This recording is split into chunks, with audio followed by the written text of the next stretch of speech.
bom dia, bom dia. Tudo bem? Domingo, começando a semana e começando a semana com uma carta muito bacana do tarô. Essa carta foi tirada hoje por mim lá no meu Snapchat, no Taroteando, e eu vou apresentar ela um pouquinho mais extensamente aqui nessa manhã para falar para vocês sobre o Cavaleiro de Espadas. Antes disso, como eu faço todos os dias, eu gosto de dizer quem eu sou. Sou Alexandre, sou tarólogo há muitos anos, gosto, estudo e o meu único objetivo com com as mídias sociais, né? E com, por exemplo, o Periscope, essas transmissões é exatamente apresentar e desmistificar, se for necessário, o tarô na vida das pessoas. O tarô é um excelente equipamento para nos ajudar a raciocinar, a refletir. Ele não vai nos influenciar, ele não precisa ter nenhuma ligação com absolutamente nada. Eles são imagens, ele é feito de imagens. O tarô é composto de 56 cartas de imagem, mais 22. Então, é um verdadeiro arsenal que a gente tem de arquétipos e de figuras que nos ajudam a refletir sobre os assuntos que nos são importantes. Portanto, hoje, falando do Cavaleiro de Espadas, nosso amiguinho aqui. Gente, os cavaleiros, assim como os pajens, as rainhas, os reis, fazem parte da chamada corte do tarô. A corte do tarô. É a corte no baralho também, né? Só que o baralho normal que a gente joga só tem 3 figuras de corte, né? Pajem, rainha e rei. Aqui nós temos 4: pajem, cavaleiro, rainha e rei. É um crescendo em importância e também em idade, se as pessoas quiserem relacionar com elas próprias ou com uma outra pessoa. Então, se o mais jovem, o que representa crianças e adolescentes, é o pajem, o cavaleiro, que é um degrau acima, ele representa os jovens. Os jovens, cada um define o que é jovem, mas os jovens de idade entre 18 e 35, 36, 37 anos de idade. Então são pessoas no auge da sua atividade física, intelectual, né, curiosos, estão terminando de descobrir o mundo, estão se estabelecendo nele e vão gozar desses benefícios com a idade mais madura. Mas eles estão no auge da atividade e eles representam a atividade. Por isso que os cavaleiros vêm sempre, evidentemente, como o nome diz, é óbvio, a cavalo. Ou seja, eles estão em movimento, eles não estão parados, eles não estão dentro da sala de aula recebendo instrução. Eles estão no mundo, caminhando e aprendendo com a experiência. Eles estão manifestando suas personalidades e aprendendo com a experiência. E quando a gente fala de espadas, nós estamos falando do naipe que corresponde ao elemento ar, ao elemento volátil, que simboliza os nossos pensamentos, o nosso raciocínio, o nosso intelecto. Então eu posso dizer sem erro que o cavaleiro de espadas representa uma pessoa de qualquer gênero, uma pessoa que seja jovem, e esse jovem também pode ser jovem mentalmente falando, espiritualmente falando, não precisa ser necessariamente de idade, mas uma pessoa jovem, né, madura, já uma certa maturidade, não é uma criança, não é um adolescente, é uma pessoa que já compreende e é responsável pelo aquilo que conhece, sabe e faz, né? Que está em constante movimento, ou seja, ele está aprendendo e revisando ao mesmo tempo as coisas e indo em busca de significados que lhe interessam. Por isso que o cavaleiro de espadas, quando ele aparece numa leitura, ele significa sempre algo rápido que vai nos acontecer, especialmente um desafio intelectual. Nós vamos ter que resolver uma situação. Nós provavelmente teremos que dar uma resposta baseada num raciocínio, baseada numa atividade intelectual para alguém. E nós, nesse momento, nós precisamos agir como o cavaleiro age, com rapidez, com fluidez, com coragem. Ele representa a coragem. Se você reparar nessa ilustração desta carta específica de tarô que eu escolhi para hoje, repare que o cavaleiro está evidentemente montado num cavalo. Sim, ele tem como companhia um cachorro, um cão, um coelho que está escondidinho aqui atrás e ele está coberto pela pele de um leão. E ele carrega aqui, que ele deve ter abatido, uma raposa. E tudo isso no tarô não é à toa, tem significado. Ou seja, o cavaleiro é, antes de mais nada, fiel a ele mesmo. Ele não tem essa... Por ele estar em movimento, ele não tem uma fidelidade muito grande às pessoas. Ele, quando ele se dedica a uma causa, ele se dedica a essa causa com corpo e alma. Quando ele pensa numa coisa e ele formula uma ideia, ele acredita nessa ideia com corpo e alma. Entretanto, ele não fica muito tempo com essa ideia, ele não vai defender essa ideia para o resto da vida dele. Não, ele está em movimento, ele está a cavalo. E ele tem muitas ideias ao mesmo tempo. Fertilidade de ideias é representada pelo coelho, que é considerado arquetipicamente um animal muito fértil. O cachorro, como símbolo de fidelidade, está com ele também. Mas fidelidade ao conhecimento dele. Ele vai brigar por causa disso. Os cavaleiros de qualquer naipe são conhecidos e tidos como arquétipos de guerreiros. Ele defende bem. Ele é aquele cara que é argumentativo. Quer ver uma profissão ideal para ele? Advogado, promotor. São as profissões ideais para quem é cavaleiro de espadas. Porque ele vai defender aquilo, ele vai defender a ideia, ele vai pegar, ele vai dizer, ele vai se dedicar àquela causa. 2 horas depois ele tem que entrar em outro tribunal defendendo outra pessoa, ele apaga o que ele disse antes e defende o outro ou acusa o outro usando de argumentos muitas vezes diferentes do que ele usou na primeira causa. Né? Então ele é um ótimo, um excelente advogado, mas sobretudo em causa própria. Sobretudo em causa própria. Ele defende muito as ideias dele. Ele é inteligente? Sim. Ele sabe manipular a inteligência dele? Sim. Ele sabe planejar a inteligência dele? Sim. Por isso que nessa cartinha eu mostrei que ele traz abatido aqui o corpo de uma raposa, ou seja, você precisa ser muito esperto para vencê-lo num argumento. Você precisa ser muito esperto, porque ele vence praticamente todo mundo no argumento.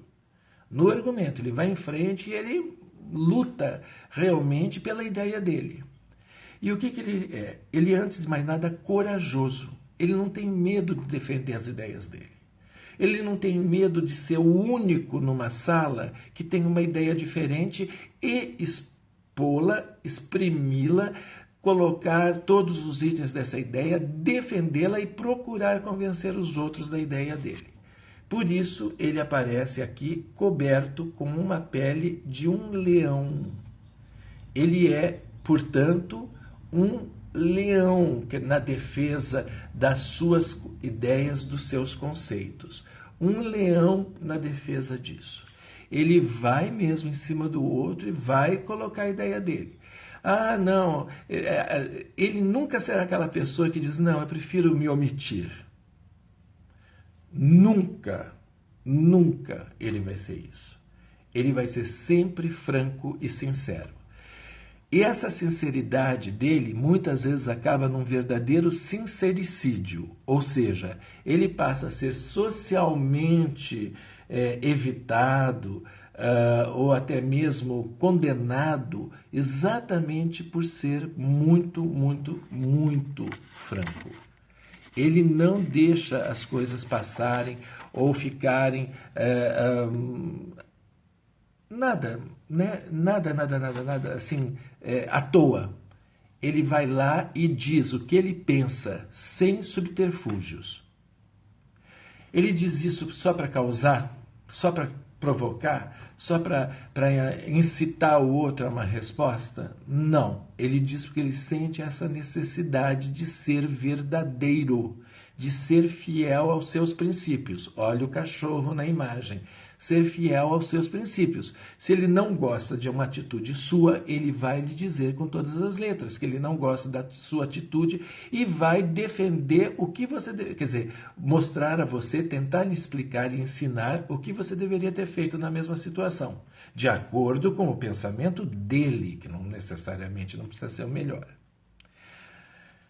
Muito bem, mas todas essas cartas de tarô, eu já disse, sempre repito isso, elas têm dois lados. Elas têm dois lados. Elas têm um lado luz, que é esse lado que a gente diz, é isso, é aquilo, a carta é isso, sempre tem uma qualidade benéfica. E ela tem um lado invertido, né?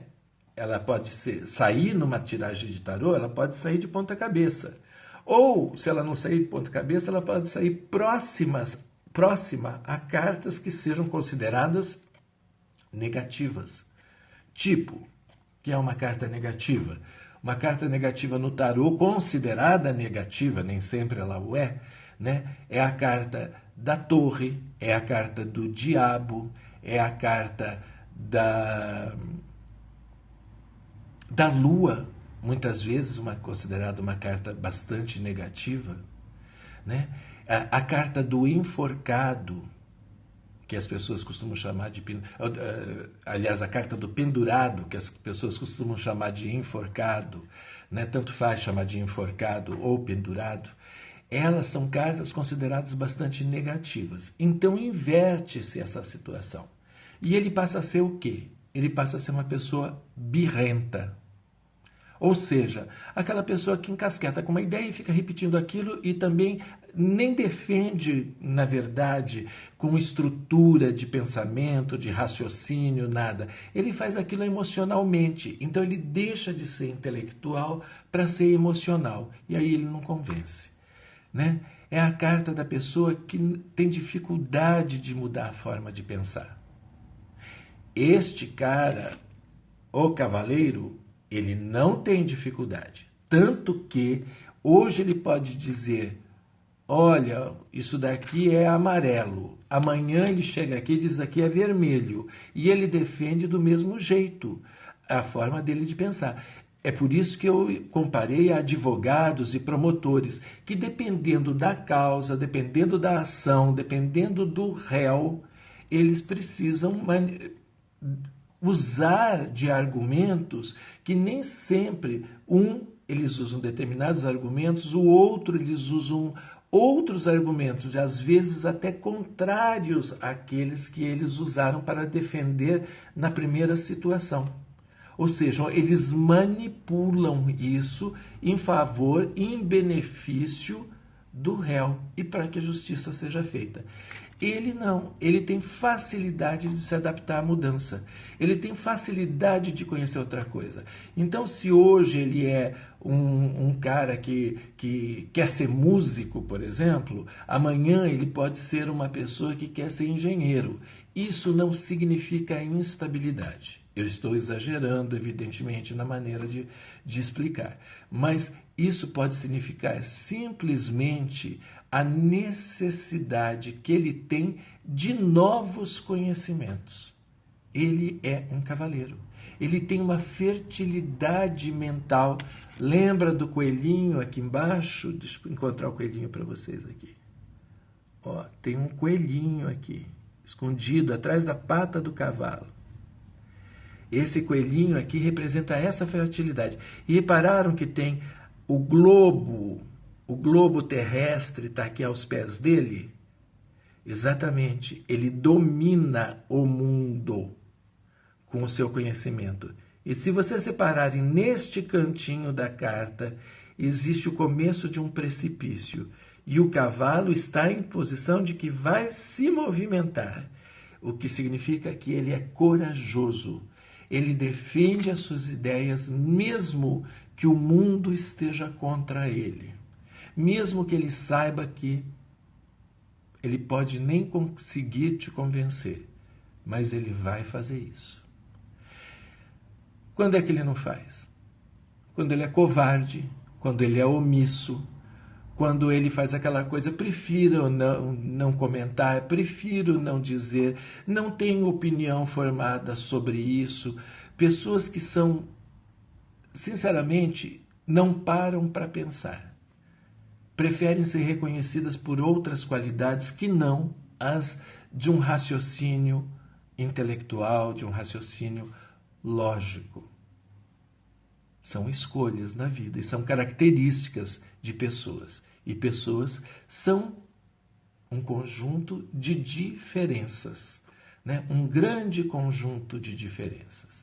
Isso que nos faz interessantes. Portanto, essa carta, saindo numa leitura, pede que a gente tenha exatamente essas características e use essas características. Deixa eu ver se eu consigo pegar a carta de novo. Use as características do cavaleiro de espada, ou seja, rapidez mental. Não leve para cá, não diz assim, a pessoa te faz uma pergunta e você diz, eu vou te dar essa resposta, vou pensar e vou te dar essa resposta. Isso não é coisa de cavaleiro.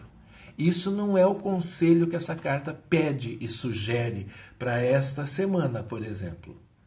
Ela pede que nós tenhamos nessa semana muita disposição em pensar rápido, nos pronunciarmos e sermos advogados de causas que consideramos justas, eticamente corretas, positivas, que possam beneficiar muitos.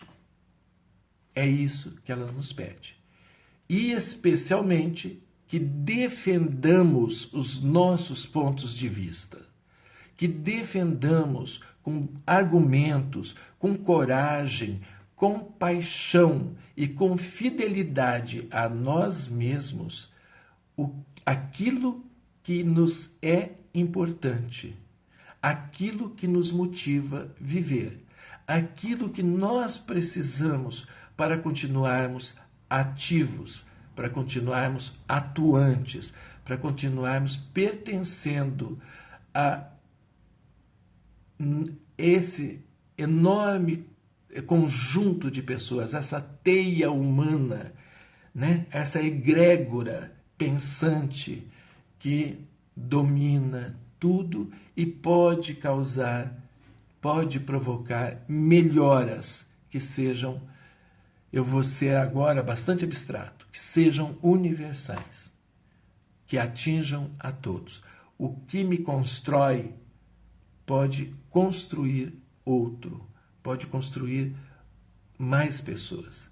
Ninguém quer o pior para si, ninguém deseja o pior para si.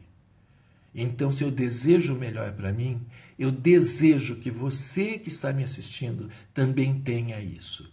Então, eu não vou pegar o bolo todo para mim. Eu vou comer o meu quinhão, mas eu vou defender a ideia de que o bolo é bom e que todos poderiam se aproveitar dele, como eu me aproveito. É exatamente por aí.